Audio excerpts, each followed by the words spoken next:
قوم جاگ گئی ہے، بیدار ہو گئی ہے، یہ کافی نہیں ہے، کیونکہ بیدار ہونے کے بعد، جاگنے کے بعد ہو سکتا ہے پیسے کو دیکھ کے، پاور کو دیکھ کے حسد بھی جاگ جائے، اس میں لالچ بھی جاگ جائے تیرے اندر۔ اس کا علاج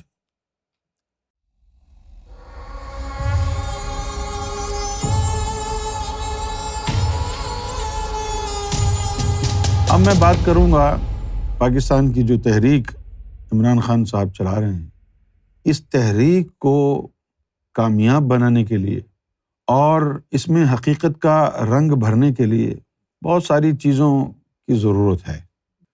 سب سے پہلے تو بات یہ ہے کہ کسی بھی ملک کا جو امیج ہے وہ اس ملک میں رہنے والی قوم کے مزاج اور ان کی غیرت سے ہوتا ہے۔ آج پوری دنیا میں پاکستان کے بارے میں جو لوگوں کی رائے ہے، جو دنیا کے ایلیٹ بزنس مین ہیں، جو دنیا کے ایلیٹ بیوروکریٹس ہیں، ان کی رائے پاکستانیوں کے بارے میں یہ ہے کہ یہ بکاؤ مال ہے، آپ کی دنیا میں کوئی عزت نہیں ہے۔ کیوں نہیں ہے؟ کہ کوئی بھی ملک اپنے مفادات کے لیے آپ کے سیاستدانوں کو خرید لیتا ہے، آپ کے جرنیلز کو خرید لیتا ہے، بیوروکریسی کو خرید لیتا ہے۔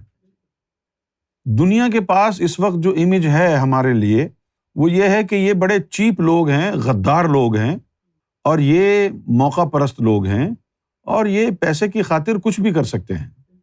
اور حالات اور واقعات نے ہمیں یہ سمجھا دیا ہے کہ یہ تاثر جو قائم ہو گیا ہے مختلف لوگوں کے اذہان پر ہمارے بارے میں، یہ تاثر قائم کرنے میں ان کا اپنا کوئی قصور نہیں ہے۔ ہماری قوم سے جو غدار نکلے ہیں، ہماری قوم سے جو پیسے کے پجاری نکلے ہیں، ہماری قوم سے جو ابلیس کے خلیفہ نکلے ہیں، ان کے افعال اور اعمال کی روشنی میں دنیا نے ہمارے بارے میں یہ گمان قائم کیا ہے۔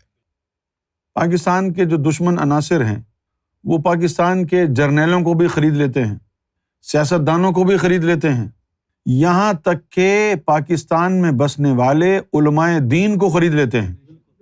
کیا آپ تصور کر سکتے ہیں کہ شیعہ اور سنیوں کی لڑائی جھگڑے کرانے والا کوئی اور بھی ہو سکتا ہے؟ کبھی بھی آپ تصور نہیں کریں گے۔ لیکن یہ بیرونی سازشیں ہوتی ہیں۔ بڑے بڑے جید علماء بکے ہوئے ہیں جن کا نیریٹو جو ہے پاکستان میں جب چلتا ہے تو فرقہ وارانہ فسادات شروع ہو جاتے ہیں۔ پاکستان کو سدھارنے کے لیے کچھ کام ہم نے نظریاتی کرنے ہیں۔ پاکستان کی قوم کو قرارداد پاکستان سمجھانی ہے، پاکستانی قوم کو وہ چیز ازبر کرانی ہے کہ جس کے لیے پاکستان کو بنایا گیا تھا، ٹو نیشن تھیوری، دو قومی نظریہ۔ پاکستانیوں کو یہ سمجھانا ہوگا، یہ بتانا ہوگا کہ آپ بھول جائیں کہ آپ کی زبان اردو ہے تو آپ مہاجر ہیں، پنجابی ہے تو پنجابی ہیں، پشتو زبان بولتے ہیں تو پٹھان ہیں، سندھی زبان بولتے ہیں تو سندھی ہیں۔ یہ تمام باتیں آپ بھول جائیں۔ آپ کو یاد کیا رکھنا ہے؟ آپ کو یاد یہ رکھنا ہے کہ سب سے پہلے میں مسلمان ہوں، اس کے بعد میں پاکستانی ہوں، اس کے بعد پھر میری نسل اور میری قومیت ہے۔ پہلے مسلمان، پھر پاکستانی، پھر پٹھان، پھر پنجابی، پھر بلوچی، پھر سندھی، پھر مہاجر۔ ایک قوم کا تصور اسی وقت ابھرے گا جب آپ ایک قوم بن جائیں گے۔ ابھی آپ ایک قوم ہیں نہیں، اس تصور کو ابھارنا ہوگا۔ یہ میری باتیں بڑے کام کی ہیں، اگر آپ ان کو توجہ سے سنیں تو بڑا اچھا ہوگا آپ کے لیے۔ اب اگر لوگ اپنی سیاسی اور علاقائی نسبتوں کو فراموش بھی کر دے کہ چلو جی ہم نے ایک تحریک چلائی اور پھر لوگ جو ہے اس بات پر آمادہ ہو گئے کہ ہاں جی سب سے پہلے میں مسلمان ہوں، اس کے بعد میں پاکستانی ہوں، پھر میں بلوچی ہوں، سندھی ہوں، پنجابی ہوں، پشتون ہوں، یہ ہم نے کر بھی لیا، پھر بھی ناکامی ہوگی۔ کیوں؟ کیونکہ پھر آ جائے گا فرقہ۔ تو سب سے پہلے مسلمان، اس کے بعد پاکستانی، اس کے بعد آپ کی نسل۔ فرقہ واریت سے کی وجہ سے جو top of the priority agenda ہے مسلمان ہونے کا، اس میں ہی دراڑ آ گئی ہے تو نیچے جانے کی ضرورت ہی نہیں پڑے گی آپ کو۔ تو یہ تصور کہ آپ ایک قوم ہیں، آپ مسلمان قوم ہیں، یہ تصور ابھارنا پریکٹیکلی آپ کے پاس اس کا کوئی جواب نہیں ہے۔ کیوں؟ اس لیے کہ سب سے پہلے آپ مسلمان ہیں، اس ٹارگٹ کو حاصل کرنے کے لیے آپ کو پہلے فرقہ واریت ختم کرنا پڑے گی۔ اب تک جو پاکستان میں علماء کی طرف سے کوشش ہوئی ہے وہ کوششیں بدنیتی پر تھیں اور منافقانہ تھیں کہ ہاں جی سب فرقوں کو ملایا جائے، بین الفرقہ اتفاق اور اتحاد اور یکجہتی قائم کی جائے، وہ ساری لفاظی ہے۔ فرقہ واریت کو چھوڑنا پڑے گا۔ فرقہ واریت کو چھوڑیں گے کیسے آپ؟ فرقہ واریت کو چھوڑنے کے لیے تو وہابیوں کو عبد الوہاب نجدی کی جو ڈاکٹرین ہے اس کو خیر بات کہنا پڑے گا، جو کبھی نہیں ہو سکتا۔ شیعہ حضرات کو اپنے علماء کی ڈاکٹرین چھوڑنا پڑے گی، وہ کبھی نہیں ہو سکتا۔ سنی بریلوی حضرات کو امام احمد رضا خان صاحب کو طلاق دینی پڑے گی، وہ کبھی نہیں ہو سکتا۔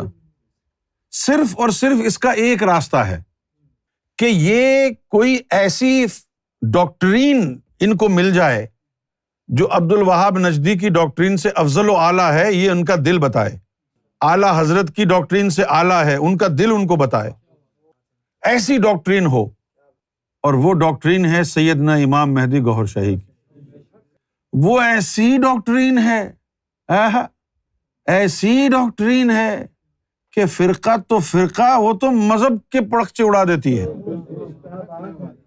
صرف یہ نہیں کہ سنی، شیعہ، وہابی، دیوبندی، بریلوی سب کے دلوں میں اللہ اور اس کے حبیب کی محبت آ گئی اور وہ سب اکٹھے ہو گئے، بلکہ سکھوں اور ہندوؤں کے دلوں میں بھی جب وہ ڈاکٹرین گئی تو وہ بھی بھائی بھائی بن گئے۔ تو پاکستان میں جو قوم کا تصور ہے اس کا احیاء، اس کو دوبارہ زندہ کرنا ممکن نہیں ہے تاوقت یہ کہ پیغام گوہر شاہی قبول کیا جائے۔ پاکستانی سرکار گوہر شاہی کی تعلیمات کو اپنا لیں۔ اپنانے سے کیا ہوگا؟ اپنانے سے یہ ہوگا کہ جب ان کے دلوں سے نور نکلا، اسلام سے خارج ہوئے اور یہ دیوبندی، وہابی، مرزئی اور بریلوی اور شیعہ اور سنی بنے، جب وہ نور دوبارہ اندر چلا جائے گا تو شیعہ، سنی، وہابی، دیوبندی نکل جائے گا۔ نور کی وجہ سے ان کے دل ایک ہو جائیں گے۔ پولیس والے کی کرسی پر بیٹھے گا مومن، غلط کام کرے گا تو دل کی دھڑکن تیز ہو جائے گی، نور اس کو غلط کام سے روک لے گا۔ جب نور جائے گا جج کے دل میں اور وہ غلط فیصلہ کرنے والا ہوگا تو دل کا نور اس کو روک لے گا۔ پھر اس کو خیال آئے گا کہ یار میری تو ننگی ویڈیو بنائی ہے مریم نواز نے، اس کا کیا ہوگا؟ اس کو دل کہے گا اور تیرا مرشد اس کو سنبھال لے گا، تو حق کا فیصلہ کر۔ اس قوم کا علاج اس میں ہے۔ علامہ اقبال نے بھی یہی بات کہی تھی، لیکن اس بات کی تشریح کی ضرورت ہے۔ وہ بات اب ویلڈ نہیں ہے، کیونکہ جو علاج علامہ اقبال نے بتایا تھا، جو دوائی انہوں نے تشخیص کی تھی، وہ دوائی خراب ہو گئی۔ علامہ اقبال نے کیا کہا تھا؟ انہوں نے کہا تھا کہ قوم مذہب سے ہے، مذہب جو نہیں تم بھی نہیں، اور مذہب میں 73 فرقے بن گئے، تو اب علامہ صاحب کی یہ بات کام نہیں آئے گی نا، دوا خراب ہو گئی نا۔ قوم مذہب سے ہے، مذہب جو نہیں تم بھی نہیں، وہ مذہب تو ختم ہی ہو گیا، نہ مذہب رہا نہ تم رہے۔ عمران خان صاحب کو چاہیے کہ یہ دو قومی نظریے کے اوپر بھی گفتگو کریں، اور ان کو یہ بھی پتا ہونا چاہیے کہ تم اتنے آرام سے جو ان تمام مشکلات سے نکل رہے ہو، کسی کا ہاتھ ہے، کسی کی نظر ہے۔ اب اسی نظر سے یہ دو قومی نظریہ بھی پیش کرنا ہے۔ قوم جاگ گئی ہے، بیدار ہو گئی ہے، یہ کافی نہیں ہے، کیونکہ بیدار ہونے کے بعد، جاگنے کے بعد ہو سکتا ہے پیسے کو دیکھ کے، پاور کو دیکھ کے حسد بھی جاگ جائے، اس میں لالچ بھی جاگ جائے تیرے اندر، دکھے گی تو بکے گی، ٹیمپٹیشنز ہوگی۔ اس کا علاج اس روحانی تعلیم میں ہے جو سیدنا گوہر شاہی نے ہمیں عطا فرمائی ہے۔ سب سے پہلے تو یہ ہونا چاہیے کہ یہ قوم بنے۔ قوم بننے کے لیے ان کو پہلے سچا مسلمان بننا پڑے گا۔ سچا مسلمان بننے کے لیے ان کو پورا اسلام میں داخل ہونا پڑے گا۔ اسلام میں داخل ہونے کے لیے کلمہ ان کے دلوں میں اترے گا تو پھر یہ اسلام میں داخل ہوں گے نا۔ پھر جب ان کے دل اللہ اللہ کریں گے، گھر پہ بیٹھا ہوگا بیوی بچوں کے ساتھ، پھر بھی دل اللہ اللہ کر رہا ہے، تھانے میں گیا پولیس انسپیکٹر بن کے وہاں بیٹھا، اس وقت بھی دل نے اللہ اللہ کی، جب کوئی رشوت لے کے آیا اس وقت بھی دل اللہ اللہ کرے گا نا، اس وقت پھر تیرے دل میں نور ہوگا، وہ تیرے نفس کی خواہشات کو نور جلا دے گا اور تو رشوت لینے سے انکار کر دے گا۔ جب تو گھر میں ہوگا تو تیرا دل اللہ اللہ کرے گا، جب تو عدالت میں بیٹھ کے فیصلہ دے رہا ہوگا اس وقت بھی تیرا دل اللہ اللہ کرے گا۔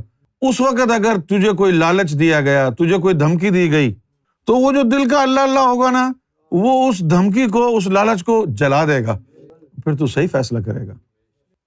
قوم کے تصور کو ابھارنا ہے، ورنہ کسی بھی وقت کوئی بھی غدار ہو سکتا ہے۔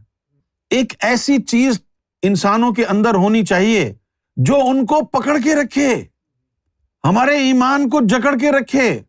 اور یہ میں نہیں کہہ رہا، یہ قرآن مجید نے کہا ہے، وَاعْتَصِمُوا بِحَبْلِ اللَّهِ، کہ اللہ کی رسی کو مضبوطی سے تھام کے رکھو، وَلَا تَفَرَّقُوا، اور فرقوں میں مت پڑو۔ اب وہ اللہ کی رسی تو ڈھونڈنی پڑے گی نا، وہ کدھر ہے؟ حبل اللہ، اللہ کی رسی نور کی رسی ہے جو نبیوں اور رسولوں میں لگتی رہی۔